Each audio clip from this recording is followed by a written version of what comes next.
বান্দরবন বাংলাদেশের দক্ষিণ পূর্বাঞ্চলের একটি মনোরম জেলা, যা পার্বত্য চট্টগ্রামে অবস্থিত।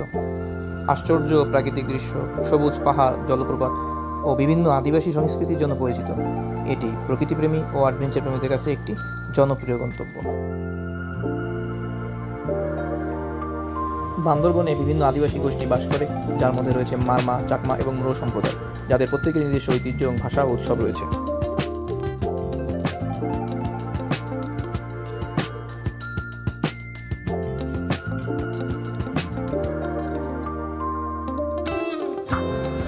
এটি হলো বান্দরবন শহরের প্রবেশদ্বার। যারা ঢাকা সহ সারা দেশ থেকে বান্দরবন শহরে আসতে চান, তাদেরকে এই পথ থেকে বান্দরবনে আসতে হয়। ওই যে সোজা যে পথটি দেখা যাচ্ছে চলে আসছে, ওখান থেকে সকল বাসগুলো এসে এখানে থামে। তারপর তারা যাত্রীরা নেমে তারা বিভিন্ন গন্তব্যে চলে যায়।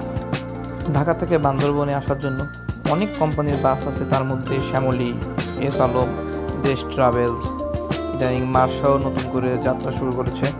এছাড়া Unique, Saint Martin, Hyundai, Hanif, এরা তো আছেই। সাথে আছে পূরবী এবং পূর্বানী। শহরে ঢুকতেই 3টি বড় হোটেল দেখা যায়, তার মধ্যে হোটেল হিলভিউ একটি।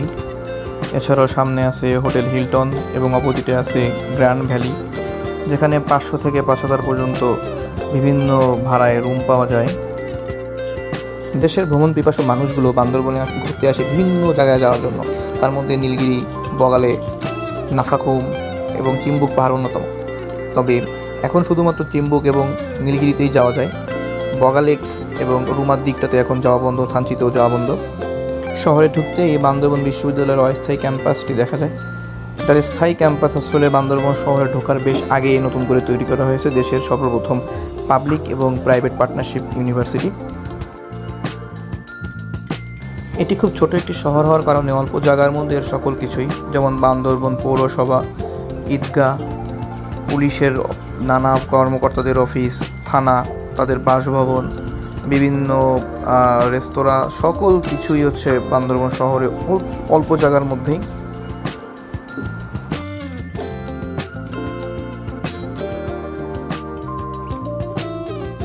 সামনে মুক্ত মঞ্চের পরেই হচ্ছে একটি 4 রাস্তার মোড়, যেটা বাম দিকে গেলে বান্দরবন ক্যান্টনমেন্ট, ডান দিকে গেলে রুমা থানচি যাওয়া যায় এবং সোজা হচ্ছে বান্দরবন বাজার। শহরটি ছোট হওয়ার কারণে এই বাজারের আকৃতি এবং আকারটাও অনেক ছোট অন্যান্য জেলা শহরের তুলনায়। তবে এখানে মোটামুটি প্রয়োজনীয় যে সকল জিনিস দরকার মোটামুটি পাওয়া যায়।